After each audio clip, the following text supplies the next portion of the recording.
ഇന്ന് നല്ല ടേസ്റ്റിയായ ഉണ്ണിയപ്പത്തിൻ്റെ റെസിപ്പി കണ്ടു നോക്കാം. അതിനായി 1 കപ്പ് പച്ചരി നല്ലപോലെ കഴുകിയതിന് ശേഷം 3-4 മണിക്കൂർ കുതിർത്തെടുക്കാം. ഇനി ഇതിൻ്റെ വെള്ളം നല്ലപോലെ കളഞ്ഞെടുത്തിട്ടുണ്ട്. ഇനി ഇതിലേക്ക് 1 ടീസ്പൂൺ ചെറിയ ജീരകവും 1/2 ടീസ്പൂൺ ഉപ്പും കൂടെ ചേർത്ത് കൊടുത്തിട്ട് ജാറിലിട്ട് കൊടുത്ത് നല്ലപോലെ പൊടിച്ചെടുക്കാം. ഇനി 2 ചെറുപഴത്തിലേക്ക് 1/4 കപ്പ് വെള്ളം ഒഴിച്ചിട്ട് നല്ലപോലെ അരച്ചെടുത്ത് മാറ്റി വെക്കാം. പിന്നെ ഇതാ 1/4 കപ്പ് ശർക്കരയാണ് എടുത്തിട്ടുള്ളത്. ഇനി ഇതിലേക്ക് 1/2 കപ്പ് വെള്ളവും കൂടെ ഒഴിച്ചു കൊടുത്തിട്ട് നല്ലപോലെ ഉരുക്കിയെടുക്കുന്നുണ്ട്.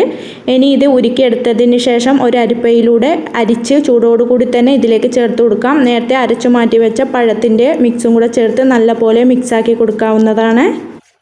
ഇനി നെയ്യിൽ വറുത്തെടുത്ത തേങ്ങാക്കൊത്തും 1/2 ടീസ്പൂൺ ഏലക്കാപ്പൊടിയും 1/2 ടീസ്പൂൺ കറുത്ത എള്ളും കൂടെ ചേർത്ത് കൊടുത്തിട്ട് നല്ലപോലെ മിക്സാക്കി കൊടുത്തതിന് ശേഷം ഉണ്ണിയപ്പച്ചട്ടിയിൽ വെളിച്ചെണ്ണ ഒഴിച്ചു കൊടുത്തിട്ട് നന്നായി ചൂടായി വരുമ്പോൾ കുഴിയുടെ പകുതിയോളം മാവ് ഒഴിച്ചു കൊടുത്തിട്ട് 2 സൈഡും ഫ്രൈ ചെയ്തെടുക്കാവുന്നതാണ്.